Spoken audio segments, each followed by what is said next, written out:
Esta cápsula es sobre la evaluación de los aprendizajes. Para poder evaluar los aprendizajes, lo primero que debemos preguntarnos es qué entendemos por evaluación.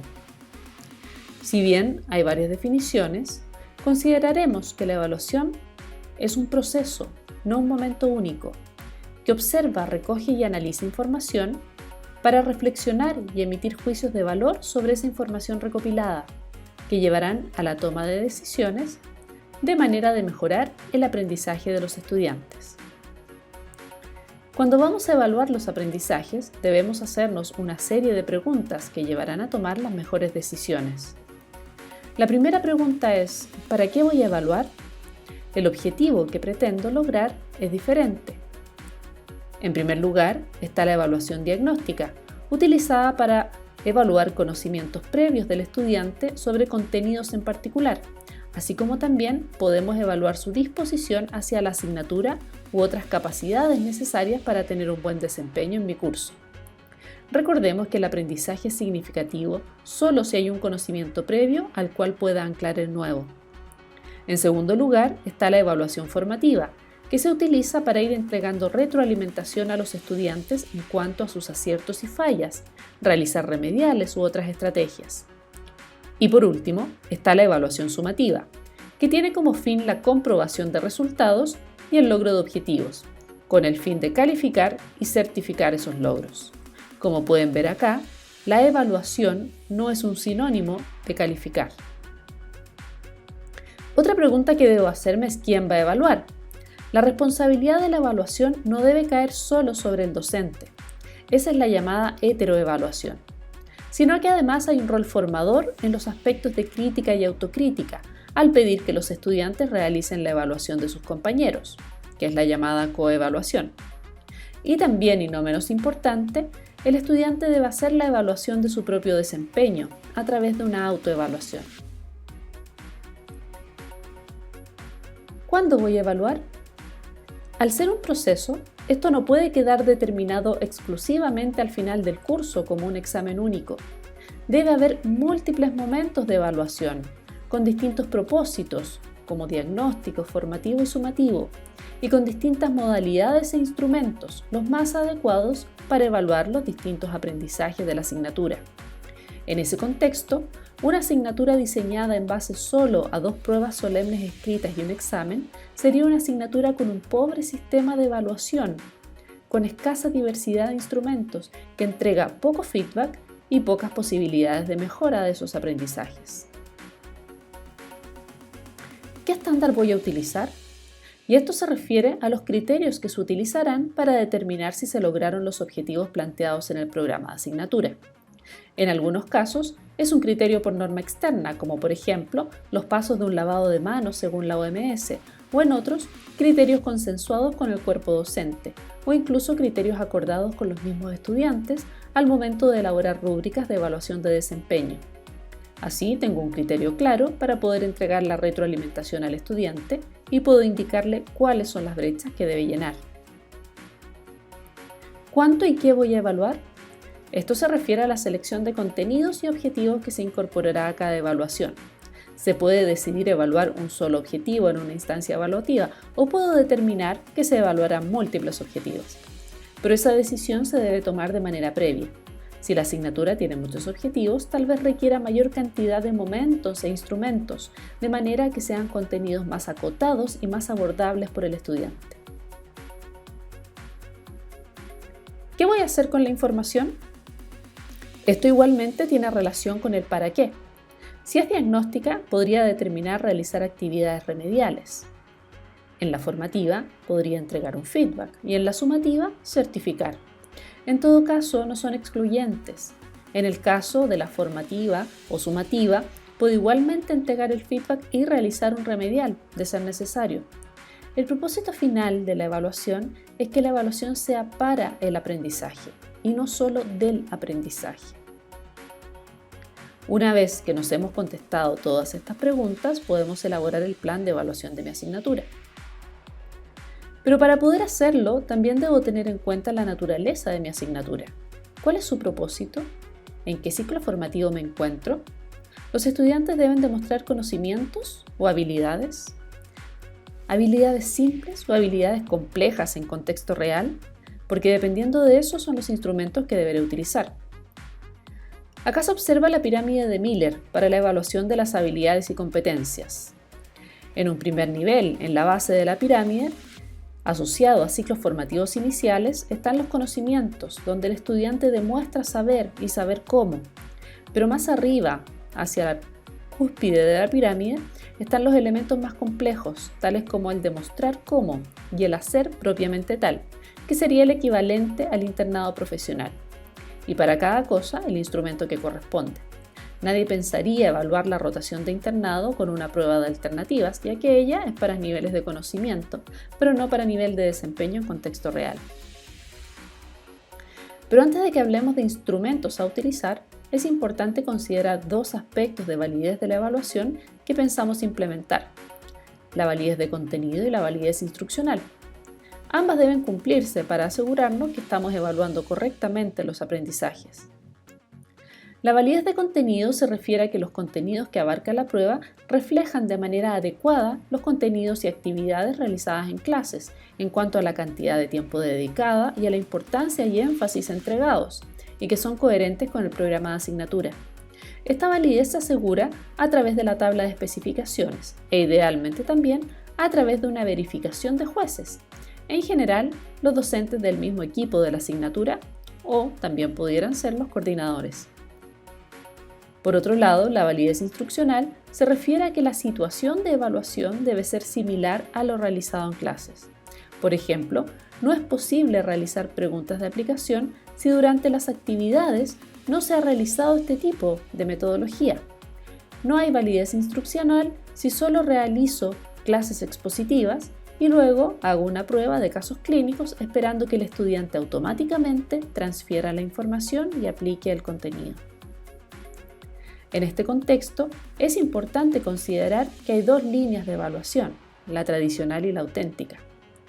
La evaluación tradicional se refiere a la forma más común y generalizada que tenemos de evaluar los aprendizajes, orientado más que nada a conocimientos y habilidades cognitivas, y se asocia a las pruebas escritas, como selección múltiple, desarrollo, verdadero y falso, entre otros. En cambio, también está la evaluación auténtica, que tiene relación con la evaluación de desempeños y competencias, con evaluaciones que tienden a utilizar o a simular un contexto real. En ese aspecto, los instrumentos utilizados son las pautas de cotejo y las rúbricas de desempeño. Esto no es necesariamente una prueba práctica. Puede ser algo escrito, puede ser un trabajo, puede ser un ensayo, pero siempre planteado como una actividad lo más cercana posible al contexto real. Volviendo a la pirámide de Miller, podemos ver que en la parte inferior está más asociada a conocimientos, los instrumentos más comunes son los tradicionales. En cambio, en la parte superior va más asociados a la evaluación auténtica, aunque no son exclusivos ni excluyentes. Es importante además recordar la clasificación de las habilidades cognitivas, donde las más básicas están en el campo solo de la comprensión y el recuerdo de información, pasando luego hacia la aplicación de la información y terminando en niveles elevados como la evaluación y la creación. Por otro lado, estos niveles deben ir progresando a lo largo de la carrera. En primer año, los estudiantes deben realizar aplicación y análisis de contenido, llegando hasta un 50% idealmente de la prueba, no solo quedarse en el nivel recuerdo de información, y a medida que van pasando los años, estos niveles van progresando hacia los niveles superiores, quedando, en caso de realizarse, solo un 10% en un nivel recuerdo de información, un 60% en una aplicación y ya tiene que tener toma de decisiones fundamentada y evaluación, llegando incluso a niveles de creatividad en tercer y cuarto año. ¿Pero qué pasa en el contexto online? En esta situación debemos tener en consideración al menos 3 elementos. Los estudiantes tienen acceso a las clases, a las guías y a los apuntes que les enviamos. Los estudiantes tienen acceso a Internet. Y los estudiantes tienen la posibilidad de tener contacto entre ellos. Entonces, ¿qué tenemos que hacer? Ninguno de estos elementos es posible de controlar. Debemos diseñar instrumentos que hagan que el estudiante no conteste preguntas de recuerdo de información, sino preguntas que hagan al estudiante aplicar ese conocimiento. Y recordar que para poder hacer eso, las metodologías de clases deben ser coherentes. Pero por sobre todo, debemos hablar con nuestros estudiantes acerca de la importancia de la ética y de la honestidad académica. ¿Dónde debemos poner el foco entonces? El foco no puede estar en lo que el estudiante sabe. El foco debe estar en lo que el estudiante hace con lo que sabe. Y eso yo lo puedo encontrar en el programa de asignatura y en la aplicación profesional. Por ejemplo, en un programa de ciencias básicas, podemos encontrar que necesitamos que el estudiante interprete, identifique, explique y describa. Por lo tanto, en esa prueba debe existir preguntas donde el estudiante explique fenómenos o que se le presenten situaciones donde deba interpretar la información. Pueden ser también trabajos escritos que desarrollen algunos de los elementos que están explicados en estos objetivos. Por otro lado, en un ramo del ciclo clínico, se habla de diseñar planes de tratamiento, que están en nivel de creatividad, pero en este diseño debe haber justificación o fundamentación, con lo que demuestra sus conocimientos de base. Hay una aplicación de técnicas, lo que significa inevitablemente la demostración a través de una prueba práctica procedimental, que puede ser un video o puede ser una demostración en vivo. ¿Cómo hago el proceso entonces? Selecciono los contenidos del programa que deseo evaluar. Veo qué me dice el programa que el estudiante debe hacer con ese contenido y selecciono la modalidad o instrumento con el cual quiero evaluar ese objetivo o ese aprendizaje, que debe ser coherente con las metodologías, como lo hemos repetido varias veces, y que no debe ser exclusivamente una prueba teórica. Puede ser un ensayo, un trabajo escrito, una revisión sistemática, una resolución de caso clínico, un trabajo grupal, la elaboración de un video o un folleto educativo, una presentación de póster o un PPT, en vivo o grabada, la demostración de una técnica a través de un video. Lo que la creatividad del docente y la naturaleza de la asignatura permita, y todo lo anterior con una pauta de cotejo o una rúbrica de desempeño clara y previamente conocida por el estudiante. Estos instrumentos permiten que el estudiante vaya orientando su aprendizaje, por lo tanto son una muy buena herramienta de formar a los estudiantes. Entonces, en especial considerando el contexto online, podríamos decir que las metodologías de evaluación recomendadas son pruebas escritas, pero con preguntas de respuesta abierta, de desarrollo, que impliquen un proceso mental con la información, que el estudiante tenga que describir fenómenos, que deba comparar patologías, por ejemplo, que pueda diferenciar elementos, donde pueda explicar, justificar y argumentar, tenga que seleccionar y tomar decisiones. Los trabajos de investigación, los ensayos, el desarrollo de casos clínicos, la elaboración de videos, afiches, folletos, etc., con rúbricas de desempeño.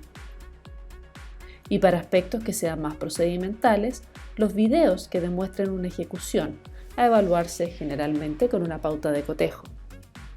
No olvidemos, como dije anteriormente, que las rúbricas de desempeño y las pautas de cotejo deben ser conocidas previamente por los estudiantes e incluso se pueden elaborar en conjunto con ellos.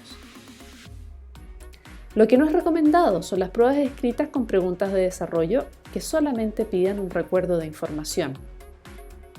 Y tampoco las preguntas de respuesta cerrada, que son las preguntas de alternativas.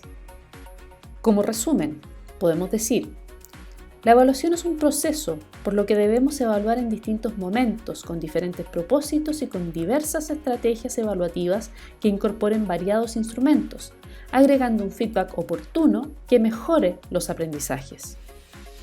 Y el foco no está en lo que el estudiante sabe, sino en lo que hace con lo que sabe. El recuerdo de información provoca que el estudiante olvide rápidamente el contenido. En cambio, cuando lo aplica, el aprendizaje es más profundo, quedando en la memoria a largo plazo, teniendo aprendizajes significativos. Esta aplicación solo la logro haciendo actividades que se asemejen a la práctica profesional, al contexto real, es decir, en una orientación de evaluación auténtica. Para terminar, recordar que evaluar no es un sinónimo de calificar y tampoco de medir. Evaluar es un proceso para mejorar el aprendizaje.